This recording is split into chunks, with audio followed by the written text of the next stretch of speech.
Hello guys, എല്ലാവർക്കും നമ്മുടെ പുതിയൊരു വീഡിയോയിലേക്ക് സ്വാഗതം. എല്ലാവർക്കും സുഖമല്ലേ? എന്തൊക്കെയുണ്ട് വിശേഷങ്ങൾ? അപ്പോൾ ആദ്യം തന്നെ എൻ്റെ ഹൃദയം നിറഞ്ഞ് അഡ്വാൻസ് ഹാപ്പി വിഷു കേട്ടോ. എല്ലാവർക്കും നല്ല സന്തോഷവും സമാധാനവും ഐശ്വര്യവും ഒക്കെ ഉണ്ടാവട്ടെ. അപ്പോൾ ദൈവം അനുഗ്രഹിക്കട്ടെ എല്ലാവരെയും. അപ്പോൾ നമുക്ക് ഇന്ന് വിഷുവട എങ്ങനെയാണ് തയ്യാറാക്കുന്നത് നോക്കാം. വിഷുവട ഇല്ലാതെ എന്ത് വിഷു അല്ലേ? അപ്പോൾ ആദ്യം തന്നെ ഞാനിവിടെ എടുത്തു വെച്ചിരിക്കുന്നത് 1.5 കപ്പ് തേങ്ങ തിരുമ്മി എടുത്ത് വെച്ചിട്ടുണ്ട്. പിന്നെ വേണ്ടത് മെയിൻ ഐറ്റം എന്ന് പറഞ്ഞാൽ അവലാണ്. വിഷുവടയ്ക്കാണ് നമ്മൾ മെയിനായിട്ട് അവലിട്ട് മാത്രമേ നമ്മൾ ഉണ്ടാക്കാറുള്ളൂ. അപ്പം 1.5 കപ്പ് അവലെടുത്ത് വെച്ചിട്ടുണ്ട് കേട്ടോ. പിന്നെ നമ്മൾ ഒരു പാത്രം വെച്ച് കൊടുത്തതിന് ശേഷം ആവശ്യത്തിന് വെള്ളം ഒഴിച്ചു കൊടുത്തിട്ടുണ്ട്. അതായത് മാവ് നമുക്കൊന്ന് നന്നായിട്ട് കുറുക്കി എടുക്കാനായിട്ടാണ്. കുറുക്കി കുഴച്ചാണ് നമ്മൾ എടുക്കുന്നത്. അതിനായിട്ട് നമ്മൾ ആവശ്യത്തിന് വെള്ളം വെച്ച് കൊടുത്തിട്ടുണ്ട്. ആ വെള്ളം തിളച്ച് വരുമ്പോഴേക്കും നമ്മൾ അതിലേക്ക് ഉപ്പും വെളിച്ചെണ്ണയുമാണ് നമ്മൾ ചേർത്ത് കൊടുക്കുന്നത്. അതിനുശേഷം നല്ല അരിപ്പൊടി വീട്ടിൽ പൊടിച്ച പൊടി ഉണ്ടെങ്കിൽ അതാവാം. അല്ലാതെ കടയിൽ നിന്ന് മേടിച്ച ഇടിയപ്പത്തിൻ്റെയൊക്കെ പൊടിയില്ലേ, ആ പൊടിയാണ് നമ്മൾ എടുക്കുന്നത്. അതിങ്ങനെ വെള്ളത്തിലോട്ട്, ആ തിളച്ച് കിടക്കുന്ന വെള്ളത്തിലോട്ട് ഇട്ട് കൊടുത്തതിന് ശേഷം ഇങ്ങനെ നന്നായിട്ട് അങ്ങോട്ട് ഇളക്കിയെടുക്കുക കേട്ടോ. നമ്മൾ ഇടിയപ്പത്തിനൊക്കെ ചെയ്യുകയല്ലേ, അതേ മെത്തേഡ് തന്നെയാണ് ഇവിടെയും ചെയ്യുന്നത്. ഇതുപോലെ നന്നായിട്ട് ഇളക്കിയെടുക്കുക. വെള്ളം കൂടി പോവാനൊന്നും പാടില്ല. നമ്മൾ അത്യാവശ്യം നമുക്കറിയാമല്ലോ എന്തേരം വെള്ളത്തിലാണ് നമ്മൾ ആ മാവിടുന്നത്, നമുക്ക് അറിയാമല്ലോ. ആ ഒരു രീതിക്ക് നമ്മൾ മാവ് എടുക്കേണ്ടതാണ്. അപ്പോൾ അതാ നന്നായിട്ട് അങ്ങോട്ട് ഇളക്കി കൊടുക്കുന്നുണ്ട്. അപ്പം ഇതിലേക്ക് വെളിച്ചെണ്ണ ഒഴിച്ച് കൊടുക്കുന്നതിൻ്റെ പ്രത്യേകത എന്ന് പറയുന്നത് നന്നായിട്ട് സോഫ്റ്റായിട്ട് കിട്ടാനും അതുപോലെ തന്നെ അട മുറിഞ്ഞു പോവാതിരിക്കാനും ഒക്കെ വെളിച്ചെണ്ണ സഹായിക്കും. ഒഴിച്ചു കൊടുക്കുന്നത് വെളിച്ചെണ്ണ തന്നെ ഒഴിച്ചു കൊടുക്കാനായിട്ട് ശ്രദ്ധിക്കുക. ഇതാ നമ്മളിവിടെ കുഴച്ച് നന്നായിട്ട് എടുത്തു വെച്ചിട്ടുണ്ട്. അതവിടെ ഒന്നിരുന്ന് തണുക്കട്ടെ. അപ്പോഴത്തേക്ക് നമുക്ക് വേറൊരു പരിപാടിയുണ്ട്, അത് ഓടിപ്പോയി ചെയ്യാവേ. നമ്മൾ ശർക്കര ഒരു ചെറിയൊരു ബോള് ശർക്കരയാണ് എടുത്ത് വെച്ചിരിക്കുന്നത്. അത് ഇതുപോലെ ശർക്കര പാനിയാക്കി അരിച്ചെടുത്തതാണ് കേട്ടോ. നമ്മൾ 2 ഗ്ലാസ് വെള്ളം ഒഴിച്ചാണ് ഇതൊന്നും ശർക്കര പാനിയാക്കി വെച്ചിരിക്കുന്നത്. അപ്പം ശർക്കരപ്പാനി നന്നായിട്ട് തിളച്ച് വന്നിട്ടുണ്ട്. ഇനി ഇത് ഒറ്റനൂൽ പരുവ് ആകുന്ന വരെ നമുക്കിതൊന്ന് നന്നായിട്ട് ഇളക്കി കൊടുക്കാവേ. അതിനുശേഷം ഇത് ഒറ്റനൂൽ പരുവ് ആയിട്ടുണ്ട്. അതിനുശേഷം നമ്മൾ തിരുമ്മി വെച്ചിരിക്കുന്ന തേങ്ങ കൂടി ഇതിലേക്ക് ആഡ് ചെയ്ത് കൊടുക്കുക. എന്നിട്ട് നന്നായിട്ട് അങ്ങോട്ട് യോജിപ്പിക്കുക. രണ്ടും കൂടി നല്ല ടേസ്റ്റാണ്. ഈ വിഷുവട ഇല്ലാതെ വിഷു നമുക്ക് ആഘോഷിക്കുകയില്ല. ഏറ്റവും കൂടുതൽ എല്ലാവരും ഉണ്ടാക്കുന്ന ഒരു ഐറ്റമാണ് വിഷുവട. അപ്പം എല്ലാവരും ട്രൈ ചെയ്ത് നോക്കാനായിട്ട് മറന്നേക്കരുത് കേട്ടോ. എന്നിട്ട് നമ്മൾ തേങ്ങയൊക്കെ മിക്സ് ചെയ്ത് കൊടുത്തതിന് ശേഷം ഈ എടുത്തു വെച്ചിരിക്കുന്ന അവലും കൂടി ചേർത്ത് കൊടുക്കാവുന്നതാണ്.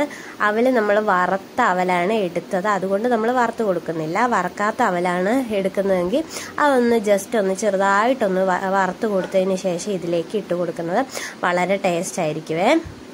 അപ്പോൾ അത് അവലും കൂടി ഇട്ട് കൊടുത്തതിന് ശേഷം നന്നായിട്ട് അങ്ങോട്ട് ഇളക്കി എല്ലാം കൂടി അങ്ങോട്ട് മിക്സ് ചെയ്തെടുക്കുക. ചെറുതീയിലിട്ട് ചെയ്ത് കൊടുത്താൽ മതി. അതിന് ശേഷം നമുക്ക് ഏലക്കായും ചെറുജീരകവും കൂടി ഒന്ന് പൊടിച്ചെടുത്തത് ഇതുപോലെ ഇട്ട് കൊടുക്കുക. അതിലേക്ക് 1 സ്പൂൺ പഞ്ചസാരയും കൂടി ഇട്ടാണ് കേട്ടോ ഏലക്കായും ചെറുജീരകവും നമ്മൾ പൊടിച്ചെടുത്തിരിക്കുന്നത്. അത് 3 കൂടി ഇതിലേക്ക് ചേർത്ത് കൊടുക്കുക. അതിന് ശേഷം ഇതെല്ലാം കൂടി നന്നായിട്ട് മിക്സായി വരുന്നവരെ നമുക്കൊന്ന് ചെറുതീയിലിട്ട് നന്നായിട്ടൊന്ന് ഇളക്കി കൊടുക്കാവേ. അപ്പം നമ്മുടെ ചാനൽ ആദ്യമായിട്ട് കാണുന്ന കൂട്ടുകാരൊക്കെ ഓടിപ്പോയി സബ്സ്ക്രൈബ് ചെയ്ത് സപ്പോർട്ട് ചെയ്യാൻ മറന്നേക്കരുത്. വീഡിയോ ഇഷ്ടപ്പെടുവാണെങ്കിൽ മാത്രം സബ്സ്ക്രൈബ് ചെയ്ത് സപ്പോർട്ട് ചെയ്താൽ മതിയേ. അതിനുശേഷം ഇവിടെ ഇറക്കി നമ്മൾ എടുത്തു വെച്ചിട്ടുണ്ട്. ഇതാണ് നമ്മുടെ ഫില്ലിങ്. വളരെ കുറഞ്ഞ സമയം കൊണ്ട് തയ്യാറാക്കി എടുക്കാൻ പറ്റുന്ന വിഷുവട എല്ലാവരും ഈ വിഷുവിന് തയ്യാറാക്കി നോക്കണവേ. എന്നിട്ട് കമൻറ്റ് ചെയ്യാൻ മറന്നേക്കരുത്. എന്നിട്ട് നമ്മൾ വാഴയിലയൊക്കെ എടുത്ത് മുറിച്ച് കൊണ്ട് വെച്ചിട്ടുണ്ട്. അതിനുശേഷം അത് കഴുകി നന്നായിട്ട് വൃത്തിയാക്കി വെച്ചിട്ടുണ്ട്. ഇനി നമ്മൾ കുഴച്ച് വെച്ചിരിക്കുന്ന ഈ മാവിൽ നിന്ന് ചെറിയൊരു ബോൾ മാവ് എടുക്കുക. അത് ഈ വാഴയിലേക്ക് ഇങ്ങനെ പരത്തുക. കൈ ഒരു കാരണവശാലും തിരിച്ച് ഇങ്ങനെ പരത്താൻ പാടില്ല കേട്ടോ. കൈവിരൽ ഇതുപോലെ തന്നെ വെച്ച് നന്നായിട്ട് പരത്തുക. എന്നിട്ട് ശകലം വെള്ളത്തിൻ്റെയൊക്കെ കുറവുണ്ടെങ്കിൽ നമുക്ക് ഇടയ്ക്കിടയ്ക്ക് കൈ ഒന്ന് തണുത്ത വെള്ളത്തിൽ മുക്കി കൊടുത്തതിന് ശേഷം ഇതുപോലൊന്ന് നന്നായിട്ട് പരത്തിയെടുക്കാവുന്നതാണ്. വളരെ സിമ്പിളല്ലേ, അതുപോലെ തന്നെ നല്ല ടേസ്റ്റുമാണ്. എല്ലാവരും ഈ വിഷുവിന് ഇതുവരെ വിഷുവടയൊന്നും ഉണ്ടാക്കി നോക്കിയിട്ടില്ലാത്തവർ ഈ വിഷുവിന് മസ്റ്റായിട്ടും ട്രൈ ചെയ്ത് നോക്കണം. നന്നായിട്ട് എല്ലാവർക്കും ഇഷ്ടപ്പെടും. അപ്പം വീട്ടിൽ വരുന്ന വിരുന്നുകാർക്കും ഒക്കെ ഇതൊന്നും ഉണ്ടാക്കി കൊടുക്കാനായിട്ട് ശ്രദ്ധിക്കണേ. എന്നിട്ട് ഇതുപോലെ നല്ല വട്ടത്തിൽ നമുക്ക് നമ്മുടെ ഇഷ്ടത്തിന് ഇതുപോലെ കറക്റ്റായിട്ട് വട്ടമൊന്നും കിട്ടത്തൊന്നുമില്ല.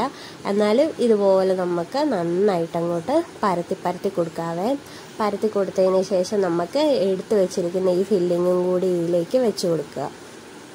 അതിന് ശേഷം ഇത് അടച്ചു വെച്ച് കഴിയുമ്പോഴത്തേക്ക് നമ്മുടെ അട വേവിച്ചെടുത്താൽ മതി, ആവി കയറ്റിയെടുത്താൽ മതി. അട ഇവിടെ റെഡിയാകും. എന്നാ നേരം വേണം. അതുകൊണ്ട് എല്ലാവരും ട്രൈ ചെയ്ത് നോക്കാൻ മറന്നേക്കരുത്. ഇതുപോലെ നമുക്ക് ആവശ്യത്തിനനുസരിച്ച്, മധുരത്തിൻ്റെ ആവശ്യത്തിനനുസരിച്ച് നമുക്ക് ഇതുപോലെ ഫില്ലിങ് വെച്ച് കൊടുക്കാവുന്നതാണ്. ഫില്ലിങ് വെച്ച് കൊടുത്തതിന് ശേഷം ഇപ്പുറത്തെ വശത്തിൽ നിന്നും ആ ഇല ഇതുപോലെ ഒന്ന് മടക്കി കൊടുക്കുക. എന്നിട്ട് എല്ലാ വശവും നന്നായിട്ടൊന്ന് നമ്മൾ വിരലുകൾ കൊണ്ട് നന്നായിട്ടൊന്ന് പ്രസ് ചെയ്ത് കൊടുക്കുക കേട്ടോ. ഇവിടെ എല്ലാ മാവും അടയാക്കി ഇവിടെ എടുത്ത് റെഡിയാക്കി വെച്ചിട്ടുണ്ട്. ഇനി നമുക്കൊരു ഇഡലി പാത്രം വെച്ച് കൊടുക്കാം. അതിന് ശേഷം ഇതുപോലെ അടകളൊക്കെ നമുക്കൊന്ന് അടുക്കി വെച്ച് കൊടുക്കാം കേട്ടോ. ഇത് വലിയ അടയായതുകൊണ്ട് നമ്മൾ 4 അടകൾ മാത്രമേ വെച്ച് കൊടുക്കുന്നുള്ളൂ. ഉൾവശമൊക്കെ നന്നായിട്ട് വെന്ത് വരാൻ വേണ്ടി നമ്മൾ 4 അടയെ വെച്ച് കൊടുക്കുന്നുള്ളൂ. ആദ്യത്തെ ട്രിപ്പ് 4 അട വെച്ച് കൊടുത്തതിന് ശേഷം ബാക്കി നമുക്ക് വേവിച്ചെടുക്കാവേ. ഇതുപോലെ 4 അട അങ്ങോട്ടും ഇങ്ങോട്ടും ഒക്കെ ആക്കി വെച്ചതിന് ശേഷം ഇതുപോലെ ഒന്ന് അടച്ചു വെച്ച് കൊടുക്കുന്നുണ്ട്. 20 മിനിറ്റ് ആവി കയറിയാൽ മതിയാവും. കാരണം പാതി വെന്ത മാവാണല്ലോ നമ്മൾ തയ്യാറാക്കി വെച്ചിരുന്നത്. അപ്പോൾ ഒരു 10-20 മിനിറ്റോളം ആവി കയറിയാൽ മാത്രം മതി. നല്ല ആവി പറക്കുന്ന ഒന്നാന്തരം അട ഇവിടെ റെഡി ആയിട്ടുണ്ട് കേട്ടോ. നല്ല മണമാണ്, ഒരു രക്ഷയില്ലാത്ത മണമാണ് കേട്ടോ. അടുത്തുള്ള വീട്ടിലുള്ളവർക്കെല്ലാം മനസ്സിലാകും ഇവിടെ അട ഉണ്ടാക്കുവാന്ന്. അമ്മാതിരി മണമാണ് വരുന്നത്. അട നന്നായിട്ട് സെറ്റായിട്ട് വന്നിട്ടുണ്ട്. വായിലിട്ടാൽ അലിഞ്ഞു പോകും. അമ്മാതിരി സോഫ്റ്റ് അടയാണ്. എല്ലാവരും ഒന്ന് ട്രൈ ചെയ്ത് നോക്കണം. ഈ വിഷുവിന് തന്നെ ട്രൈ ചെയ്ത് നോക്കാനായിട്ട് ആരും മറന്നേക്കരുത്. കണ്ടോ, ശർക്കരയൊക്കെ അങ്ങോട്ട് ഇരിക്കുന്ന ഇരിപ്പ് കാണുമ്പോഴത്തേക്ക് എടുത്ത് തിന്നാൻ തോന്നും പെട്ടെന്ന് തന്നെ. ഇത് കണ്ടോ, ഇത് രാവിലെ ഇതങ്ങോട്ട് കഴിക്കുക. നല്ല ഉഷാറായിട്ട് വിഷു ആഘോഷിക്കുക. അപ്പം എല്ലാവർക്കും എൻ്റെ ഹൃദയം നിറഞ്ഞ വിഷു ആശംസകൾ. ഉണ്ടാക്കി നോക്കിയിട്ട് കമൻറ്റ് ചെയ്യാൻ മറക്കല്ലേ. ടാറ്റ ബൈ.